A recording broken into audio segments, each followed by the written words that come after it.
हम लोग स्टार्ट किए थे एडमिशन ऑफ ए पार्टनर, उसमें थोड़ा सा रिकैप पोर्शन का हम कुछ देख लेते हैं कि भारत में साझेदारी फर्म चलाने के लिए एक अधिनियम को पारित किया गया है, जिसमें से इस अधिनियम का नाम दिया गया है भारतीय साझेदारी अधिनियम 1932। इसमें कहा यही गया है कि किसी भी संस्था में कम से कम 2 सदस्यों का होना आवश्यक है और अधिक से अधिक 20 सदस्यों का होना मैक्सिमम होना चाहिए।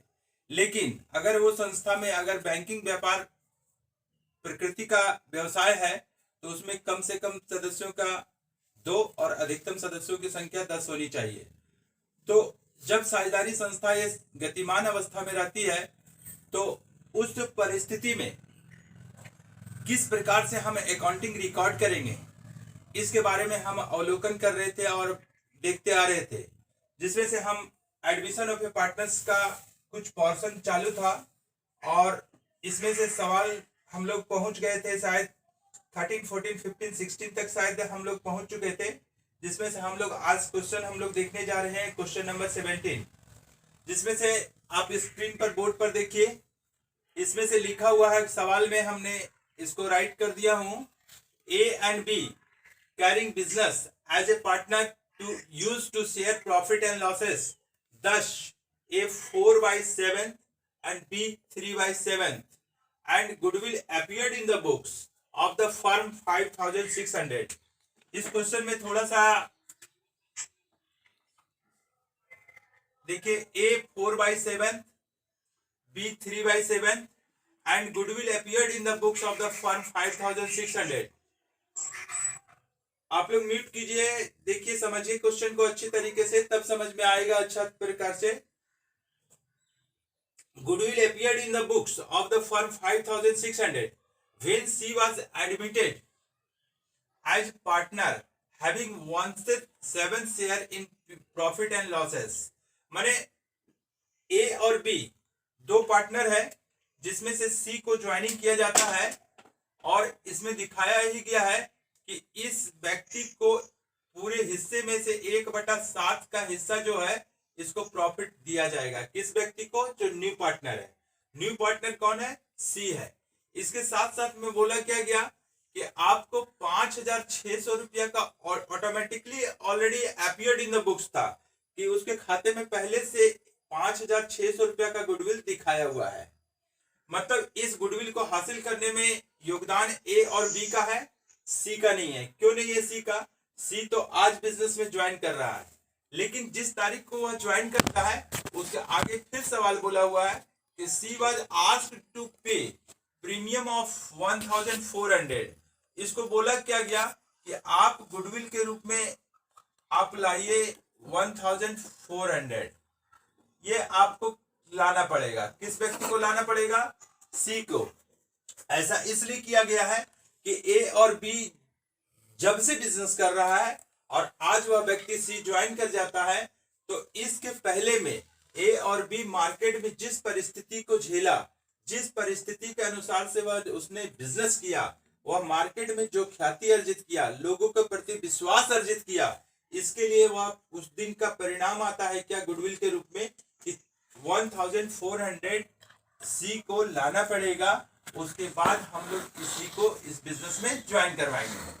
और उसके बाद सवाल दिया हुआ and the profit sharing ratio as between A's and B. और बोला क्या हुआ है कि सी ठीक है आ जाएगा बिजनेस में जरूर, लेकिन ए और बी का जो लाभ का हिस्सा जो था 4/7 और 3/7, इसका परिवर्तन नहीं होना चाहिए, सेम रहना चाहिए। जैसा आज 4 हिस्सा ए को मिलता है और बी को भी 3 हिस्सा मिलता है, तो कल के तारीख में सी का ज्वाइनिंग भी हो जाता है और बिजनेस चालू रहता है, तो उस परिस्थिति में अगर लाभ होती है तो 4 हिस्सा ए को भी मिलेगा और बी को भी मिलेगा 3 हिस्सा और 1/7 हिस्सा सी को मिलेगा। तो सवाल को हम लोग देखते हैं कैसे निकालते हैं। तो सबसे पहले हम लोग यहां लिखेंगे calculation of new profit sharing ratio. Okay, sharing ratio.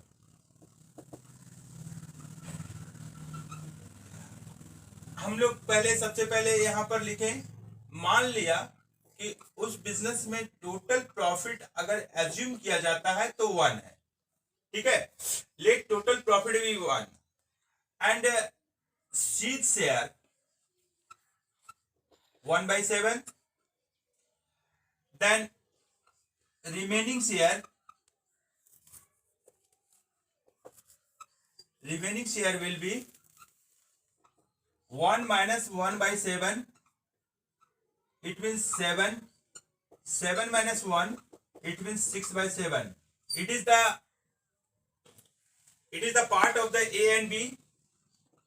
ये 6/7 जो हिस्सा जो आया हुआ है ए और बी का आया हुआ है, मतलब यहाँ समझिए ध्यान से कि अगर हमने टोटल प्रॉफिट 1 मान लिया, उसमें सी का हिस्सा 1/7 दिया गया, तो हम शेष हिस्सा कितना निकलेगा, 1 में 1/7 सी को दे देते हैं तो हमें 6/7 मिल जाता है। तो अब आता है क्या, यहां लिखते हैं for A, for B and last partner name has for C. A that means 4/7, 3/7 and 1/7 multiply करेंगे, क्योंकि रिमेनिंग शेयर जब भी आता है तो इसको मल्टीप्लाई कर दिया जाता है। 6/7, यहां पर भी 6/7। अब जब दो फ्रैक्शन में अगर मल्टीप्लाई होता है तो न्यूमरेटर को न्यूमरेटर से मल्टीप्लाई कर दिया जाता है, डिनोमिनेटर को डिनोमिनेटर से कर दिया जाता है। यह इसका मतलब 24/49 एंड 18/49। अब इस साइड में हम लोग देखते हैं, अब लिखते हैं ए, B and C. 24/49, 18/49 and last partner 1/7. In this condition there are 3 fractions of A partner, B partner and C partner. LCM will be 49. 49 divided by 49, it means 1. 1 into 24 is equal to 24, and 49 divided by 49, it means 1. 1 into 18, it means 18, and 49 divided by 7, it means 7. 7 into 1 is equal to 7. अब हम इसको इस प्रकार से लिख सकते हैं कि 24/49, 18/49 and 7/49. In this condition, denominator of the all fractions are the same, so we can use according to the ratio formulas 24:18:7. तो देखिए इस जगह पर आया क्या कि इन लोगों का नया पार्टनर का रेशियो आ गया 24:18:7। तो अगर इस चीज को कॉमन, इस चीज को हटा करके चलते हैं तो किसी भी से हम लोग जानते हैं किसी भी संख्या से गुना या भाग देने पर अनुपात में किसी प्रकार का परिवर्तन नहीं होता है। तो 6 चौके 24, छोटी 18, तो 4 और 3 का रेशियो जो हमारा आ जाता है इस जगह पर, मतलब ए और बी का किसी प्रकार का लाभ में किसी प्रकार का चेंज नहीं हुआ। तो अब क्या निकालते हैं कि हमारे पास अगर सवाल में गुडविल भी दिया हुआ है, जिसके कारण से हम लोग पहले भी बताए थे आपको कि अगर कोई भी पुराना चीज आता है तो पुराने अनुपात में निकाला जाता है, नया चीज नया अनुपात में निकाला जाता है, और गुडविल का जो बंटवारा होता है वह हमारा त्याग अनुपात में निकाला जाता है। तो अब परिस्थिति यहाँ आ गया कि हम कैसे निकालेंगे त्याग अनुपात। तो हम लोग जैसा कि पहले पढ़ चुके हैं कि सैक्रिफाइसिंग रेशियो बराबर होता है old ratio minus new ratio. Sacrificing ratio बराबर old ratio minus new ratio. तो अब हम यहाँ पर क्या करेंगे कि पुराना पार्टनर हमारा ए है और एक दूसरा पार्टनर बी है। इसका पुराना अनुपात है 4/7 और इसका है 3/7। ओके, 4/7 और 3/7 फॉर्मूला के अनुसार से माइनस। अब क्या निकलेगा, यहाँ न्यू रेशियो कितना निकला है 24:18:7। तो इसका मतलब हो गया कि अनुपातिक योग निकलेगा इसका कितना 24 और 18 42 और 7 49, मतलब 24/49 और इसका 18/49। इन इंग्लिश में 4/7 - 24/49 and for B 3/7 - 18/49। In this condition, LCM will be 49. 49 divided by 7, it means 7. 7 into 4, it means 28 minus 24. Okay. 4 by 49. And for B, 49 and 7 LCM will be 49. 49 divided by 7, it means 7. 7 into 3 is equal to 21. Minus 49 divided by 49, it means 1. 1 into 18 is equal to 18. It means 3 by 49. अब इस चीज को फिर पुनः इस तरह से लिख लेंगे 4 by 49, 3 by 49, 4 by 3. It is the sacrificing ratio of A and B. इसका मतलब क्या हुआ कि जब हम सी को हम ज्वाइनिंग करवा लेते हैं तो इस सी को ज्वाइनिंग करवाने के बाद में हमें त्याग का अनुपात हमारा रहेगा वो 4:3 रहेगा. तो इस परिस्थिति में हमारे पास तीन चीज आ चुका है. एक पुराना अनुपात हमें पहले सवाल के अनुसार से दिखाया हुआ है, नया अनुपात हमने निकाला और त्याग अनुपात हमारा पर आ गया है. अब goodwill already appear in the books. एक चीज दिया हुआ है, goodwill already appeared in the books. जिस तारीख को उस सी को ज्वाइन किया गया है उस तारीख को गुडविल इसका 5600 दिया हुआ है यहाँ पर. तो अब इस चीज का जर्नल एंट्री हम लोग कैसे करेंगे उसके बारे में हम लोग अध्ययन करते हैं. तो हम लोग जैसा कि इस चीज में हम लोग जान रहे हैं कि जर्नल एंट्री बनाने के लिए हमें इस तरीके का फॉर्मेट का सहारा लेना पड़ता है.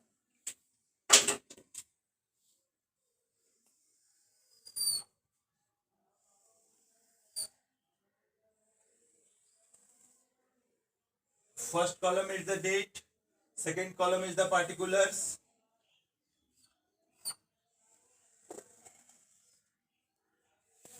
यहाँ पर डेट का भी कॉलम दे देते हैं. अगर डेट वगैरह का ब्यौरा रहता है तो उस चीज को दिखाया जाता है. अब यहाँ पर देखिए, यहाँ पर लिखते हैं हम लोग पार्टिकुलर्स, LF, अमाउंट्स. अब ये डेबिट साइड का अमाउंट है, ये क्रेडिट साइड का अमाउंट है रुपीज का. ठीक है. अब यहां पर आता है प्रश्न क्या कि ये 5600 इसका एंट्री पहले हम लोग कैसे करेंगे कि इसको लिखिए, क्योंकि ये पुराना चीज है, यानी पुराने जिस समय ए और बी केवल बिजनेस कर रहे थे उस समय का गुडविल हासिल किया हुआ है, इसलिए इसकी हिस्सेदारी का रकम जो है केवल ए और बी को ही मिलेगा, लेकिन पुराना चीज होने के कारण पुराना अनुपात में ही दिखाया जाएगा. तो इसको जर्नल एंट्री करेंगे. A's capital account DR, A's capital account DR,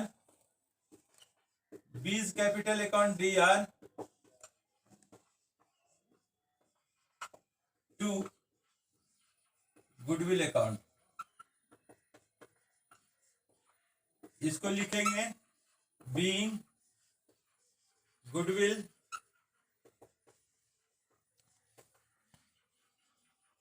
already appeared in the books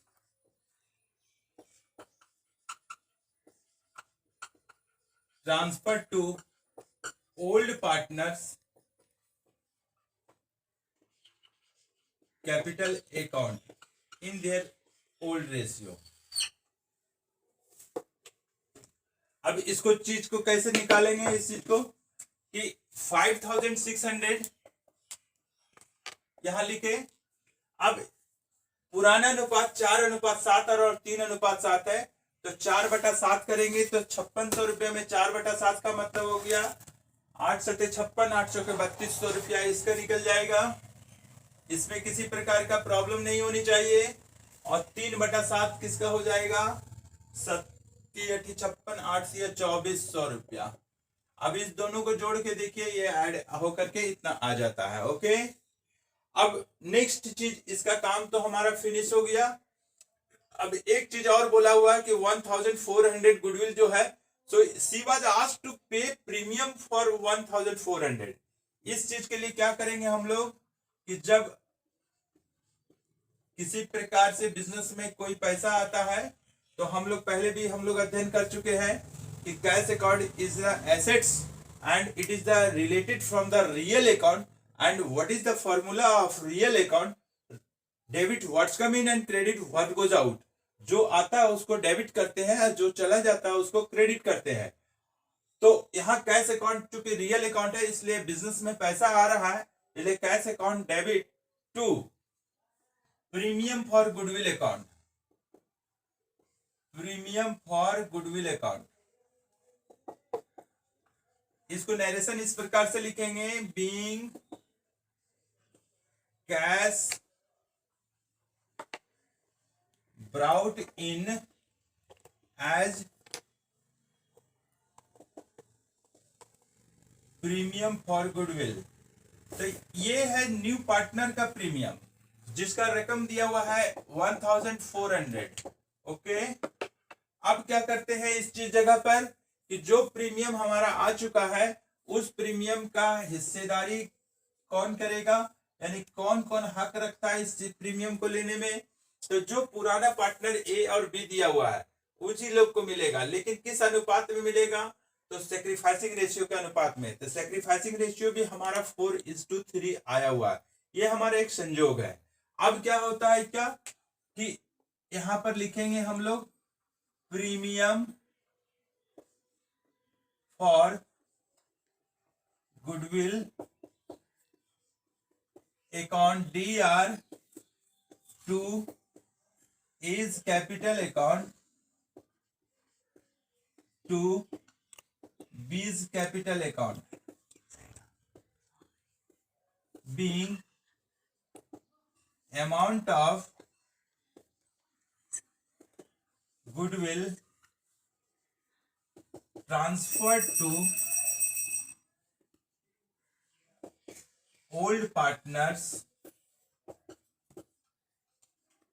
in their their sacrificing ratio,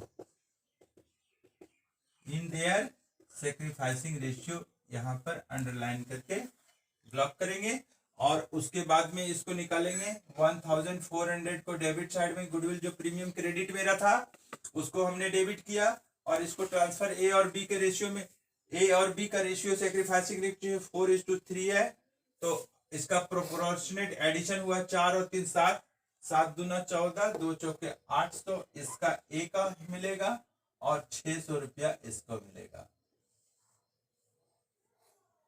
premium for goodwill, A's capital B's capital, right. Okay, तो ये सवाल था और सवाल का आंसर आपके स्क्रीन पर भी है जो मैंने बोर्ड पर बता दिया।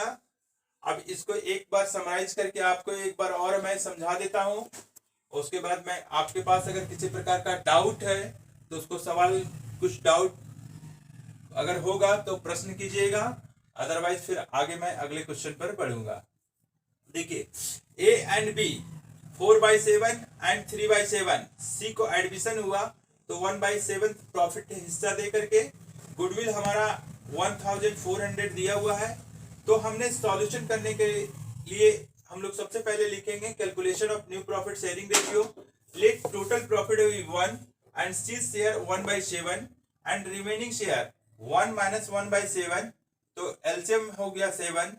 तो यहाँ पर ध्यान रखिएगा अगर 1 - 1/7 है, एक के नीचे एक ही होता है, इसलिए 7 और 1 का एलसीएम 7 ही है। तो यहाँ पर लिखेंगे 7 divided by 1, 7 into 1 into 7 minus 7 divided by 7, it means 1 into 1 equal to 1। तो 7 में 1 चला गया 6/7। It is the part of A and B, मतलब सी का ही 1/7 है, तो 6/7 में हिस्सा जो है मिला हुआ है वह हमारा ए और बी का होगा। तो हम लोग लिख लेते हैं for A, for b, for c 4/7 और जो हमारा मिक्सअप में शेयर है वह हमारा 6/7 है, 3/7 बी का है, 6/7 मिक्सअप वाला शेयर है और 1/7 ये है। तो अगर कोई भी फ्रैक्शन 2 हो जाता है और अगर मल्टीप्लाई किया जाता है तो गुना हो जाता है इसमें इस प्रकार से 6 चौके 24 और 7 गुना 7 बराबर 49 और 6 तिया 18 और 7 गुना 7 बराबर 49 और 1/7 दिया हुआ है। अब इस चीज को यहाँ पर देखते हैं तो क्या हुआ यहाँ पर परिस्थिति 24/49, 18/49 और 1/7। तो 49 एलसीएम हुआ तो 49 को 49 से हम भाग देंगे तो 1 गुना 24 बराबर 24 अनुपात 49 भागा 49 बराबर 1 गुना 18 बराबर 18 और 7 फिर 49 में 7 से डिवाइड करेंगे तो 7 गुना 1 बराबर 7। तो 24/49, 18/49 और 7/49। तो जब अनुपात हमारा इस प्रकार से हो जाता है कि अंश हमारा जो भी हो और हर हमारा समान हो जाता है तो अनुपात के नियमानुसार से अंश जो भी बचता है वह हमारा 24/18/7 हो जाता है। ये हमारा ये न्यू रेशियो निकल गया। अब निकालते हैं क्या कि सैक्रिफाइसिंग रेशियो बराबर old ratio minus new ratio होता है। For A for B old ratio 4/7 दिया हुआ है माइनस 24/49 न्यू रेशियो दिया हुआ है। इसको कैलकुलेशन करके लाए तो 4/49 हो गया। अब फॉर बी के लिए क्या हुआ कि 3/7 माइनस 18/49 तो 21 माइनस 18/49 3/49 हो गया। अब इसको फिर उसी प्रकार से लिख लेंगे 4/49 अनुपात 3/49। तो 4 और अनुपात 3 का रेशियो हमारा आ चुका है। अब गुडविल एक नया चीज हमारे पास आया हुआ था इस सवाल में कि goodwill already appeared in the books और एक न्यू गुडविल हमारा जो सी को लाने के लिए बोला गया 1400 दो तरह का।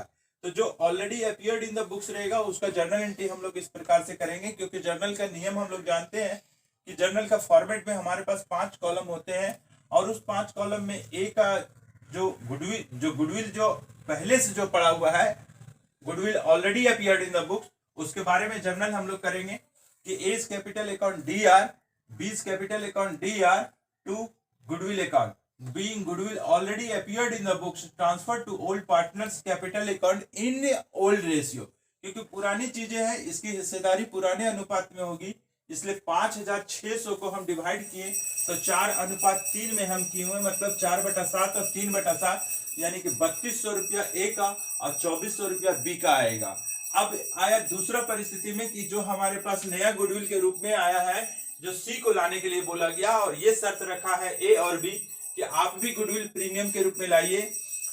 तो उसके लिए क्या किए हम लोग cash account DR to premium for goodwill account. जैसा कि हम लोग पहले भी जानते हैं कि आखिर कैश ही क्यों हुआ डेबिट, इसलिए हुआ कि cash account is related from the real account and as we know real account जो है उसका सूत्र क्या होता है कि debit what come in and credit what goes out. जो आता है उसको हम लोग डेबिट करते हैं। अर्थात क्या हुआ कि कैश अकाउंट जो है तो हमारा डेबिट पोर्शन में आए क्योंकि बिजनेस में प्रीमियम के रूप में पैसा आ रहा है इसलिए कैश अकाउंट डेबिट और प्रीमियम किस रूप में पैसा आ रहा है तो गुडविल के रूप में आ रहा है इसलिए premium for goodwill account credit होगा और इसको नरेशन में लिखेंगे being cash brought in as premium for goodwill. अब ये गुडविल जो मिल चुका है इस गुडविल की हिस्सेदारी कौन करेगा तो ए और बी करेगा। तो premium for goodwill account DR to A's capital to B's capital account being amount of goodwill transfer to old partners in their sacrificing ratio. Okay, do you understand? Okay, समझ में आया ये सवाल? बहुत बढ़िया तरीके से आपको मैंने समझा दिया। ये समझ में आ जानी चाहिए। अगर किसी प्रकार का आपके पास में डाउट है तो क्वेश्चन क्रिएट कीजिए। किसी प्रकार का सवाल?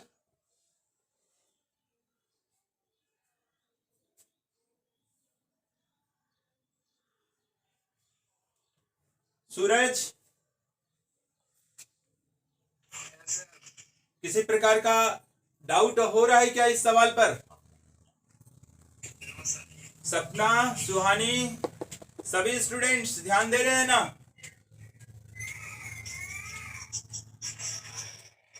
ठीक है, आपको मैं ये बोर्ड का सारा चीज ये उपलब्ध हो जाएगा स्क्रीनशॉट में। ठीक है, अब नेक्स्ट क्वेश्चन में मैं चलता हूं। देखिए अगला क्वेश्चन है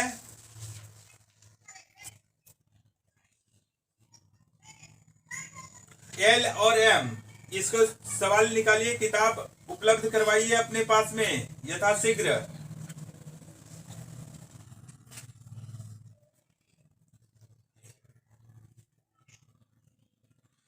देखिए क्वेश्चन नंबर 18 में दिया हुआ है कि L और M दो साझेदार है, इसको मिटा दूं।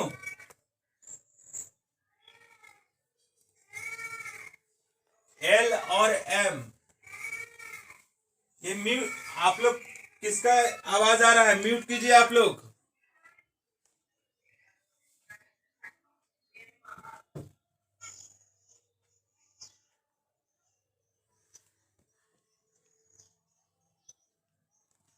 गीता लक्ष्मी म्यूट करो।